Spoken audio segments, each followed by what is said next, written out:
سلام، من ندا هستم. به کانال بافندا خوش اومدید. توی این ویدیو قراره که دورگیری کفی تریکو بدون قیچی کردن رو با هم آموزش ببینیم. پس با من همراه باشید.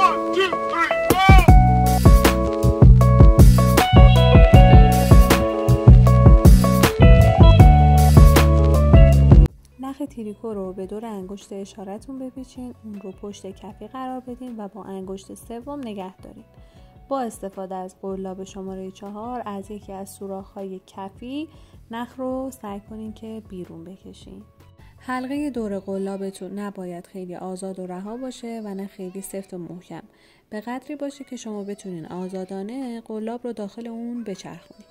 نخ رو که بیرون کشیدین باید وارد سوراخ بعدی بشین و دوباره نخ بیرون بکشین. این دوتا نخ رو باید یکی کنین یا به اصطلاح شلال بزنین. ما این کار رو باید برای دور تا دور کفیمون انجام بدیم و دور تا دور اون رو شلال بزنیم. برای داشتن یه سبد تریکویی زیبا لازمه که شما ابزارتون رو هم به صورت حرفه‌ای تهیه کرده باشید. من ویدیویی در این باره قبلا ضبط کردم که لینکش رو براتون همین بالا میذارم.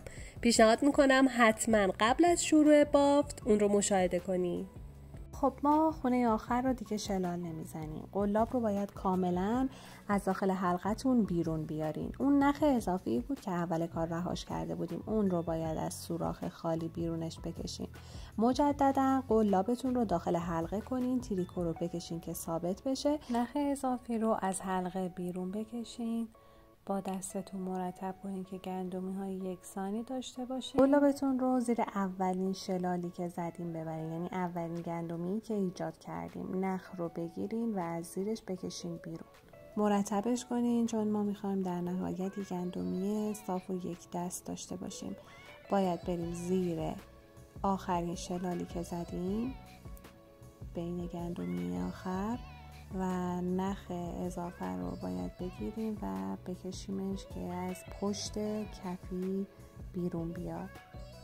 لازم نیست که اون نخ اضافی رو قیچی کنیم، فقط با انگشت وسط اون رو نگه داریم تا کاملا لابلای بافت ما پنهان بشه. در ادامه ما باید دور تا دور کفی رو پای کوتاه بزنیم از داخل همون سوراخ‌هایی که شلال زدیم. که خورده اگه شلال ها رو پایین بیارین این سوراخ‌ها کاملا قابل تشخیصن و به راحتی میتونین این کار رو انجام بدین.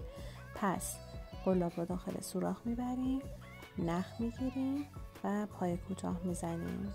این کار رو برای دور تا دور کفی ادامه میدیم.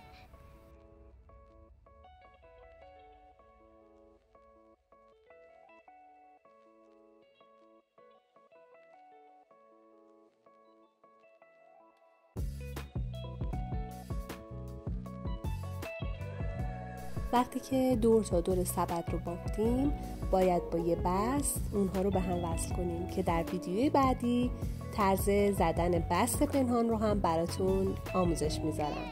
ممنونم که تا اینجای ویدیو همراه بودین. اگه از آموزش خوشتون اومده حتما لایک کنین و چنل رو سابسکرایب کنین که از آموزش های بعدی جا نمونین.